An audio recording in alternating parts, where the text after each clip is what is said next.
Yo, what's good, Windula? I'm your guide Q, and today we're looking at some cringetopia and some sad cringe, so if you came for pain, you're in the right place.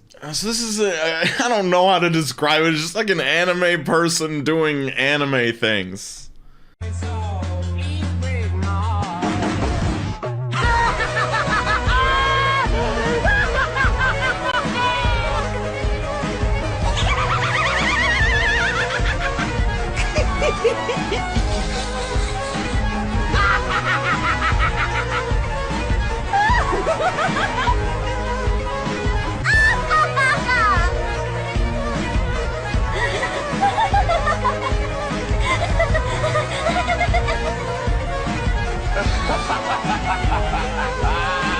Okay, so I'm gonna start off with a compliment. Whatever this is, this person is good at it, but also whatever this is makes me deeply uncomfortable for some reason. I don't know why. Let me know if you feel the same way or if you understand like the appeal of this content, but there's something to me about human beings reenacting anime facial expressions and poses that just hits this crazy uncanny valley for me, and it just do not want is all that my brain is saying right now. So, speaking of anime people doing anime things, I guess this is like a roleplay channel, and they're role-playing this character, Todoroki, giving birth alone, and it's like this is sped up. This is like a 7-minute video, and there's a part 2.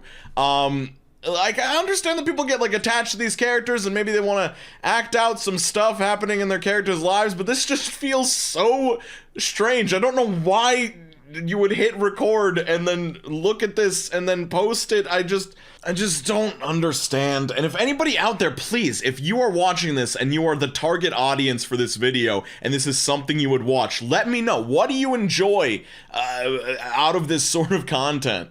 Alright, so I guess this was a comment on some video covering the Johnny Depp Amber Heard trial that's currently going on. Rob D says, "This is exactly why I'll never be married. 40 plus years single, living strong and loving it. I don't need a woman. If I want to go get me some, I know how to get my noodle wet. Why buy the cow when you can get the milk for free? Rock on sunglasses emoji." All I think when I see this post, I'm not even cringing. All I'm thinking is, I hope that this is Rob D's real life. I hope this is not bravado and this is just, he knows where to go when he wants to get his noodle wet. Like, he doesn't have to buy the cow. He's getting the milk for free. How can you hate?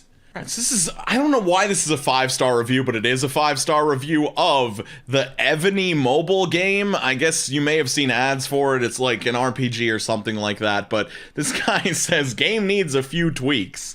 Great game, but for people who spend thousands of dollars, there should be more benefits. For example, resource spots 15 plus should only be accessed by K30 plus. By the time you reach K30, most construction upgrades cost 100 million, 200 million, 300 million plus for each resource when upgrading buildings. It costs a pretty penny to get to K30 and above. The new upgrades are making it easier for people who don't spend as much, which is fine. But please cater to the big spenders as well, because we K30 and above are mostly middle class as far as strength goes in the game. Most of us have spent thousands of dollars and are stuck in between being weak and strong, simply because the game gets more expensive to increase power once you reach K30. Source of Life also cost too much and are too hard to get. You spend $5,000 on the game and then get beat in SVS and can't recover because you're a rookie and don't have the strategy like bet players. Next thing you know, 5k down the drain and nothing you can do but slowly build your troops back the slow way and get beat up every SVS or be forced to bubble. There's no fun, especially when you've spent big money. Make some benefits and incentives for people who spend money, especially on those $99 packs. Thank you." Dude, oh my god. So, I don't understand all of the terminology here, but what I'm getting from this is that this dude spent $5,000 on a competitive mobile game, and yet he is still just a mid-tier player in the competitive landscape and is getting messed up by other players all the time. So it's pretty much worth nothing at all just to be a normie in this game, basically. You have to spend $5,000, and it's just gonna cost more and more. I guess this is like an older person or somebody who's just just out of touch with the way these games are designed to steal your money. It sucks. Alright, so I am not sure what the context of this is, but it's just a guy talking about his strategies with approaching women, so you know it's gonna be good. How to react when women ignore you when you talk to them in a bar. Fairly frequently, I'll approach a woman or a group of women in a bar and say, "Hey, how are you guys?" Or something more random/observational to try and start a conversation, and she/they will respond by just totally ignoring me.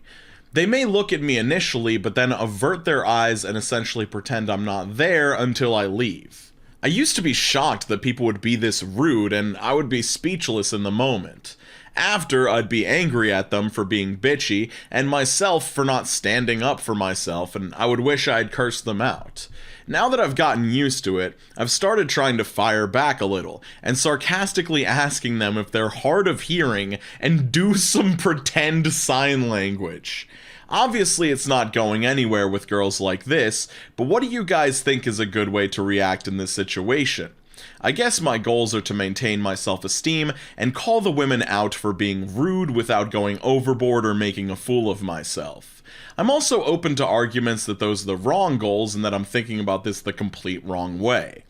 Update. Since so many people seem to have misunderstood what I was so bothered about, nobody owes me a conversation, but everyone deserves to be treated with a little basic respect. Maybe this is a regional thing.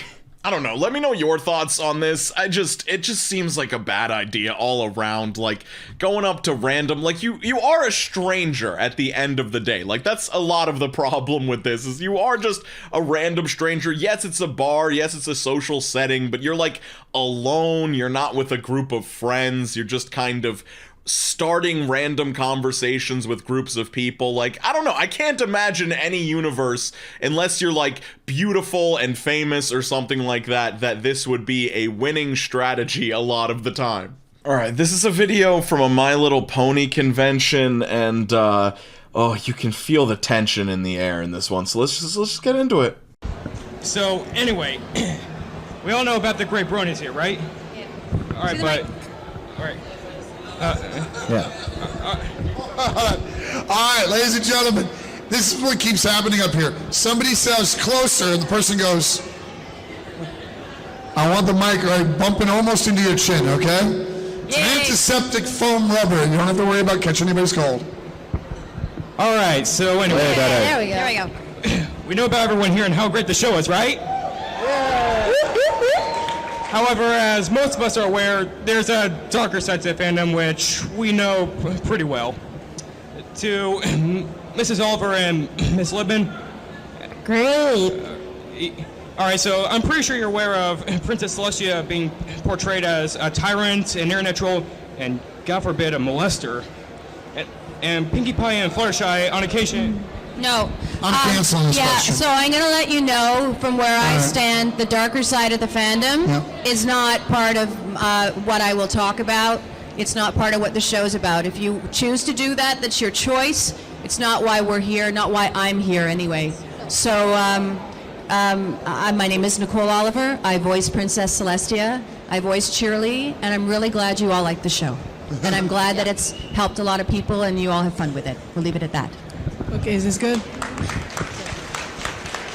And it's just so deeply painful. Like, this woman is a professional voice actor on one of the most popular programs of the past, like, 15 to 20 years. And he has a Q&A opportunity. He can ask her anything he wants, and he decides to ask her about the darker components of the My Little Pony online community. Like, a Reddit moderator could have given a much better answer to this question. Like, I don't know why he selected this of all things to ask her, but, it's just, Alright, so this is some sort of crowdfunding campaign organized by Khaled Y, and let's let him explain what happened here. Hi, I'm Khaled, and I'm an idiot. In January, I got approached by a nice-looking female who went by Liz, or Morant's wife. We talked every day, all day long. I knew everything about her family, the issues she lived with, all of her scummy ex-boyfriends,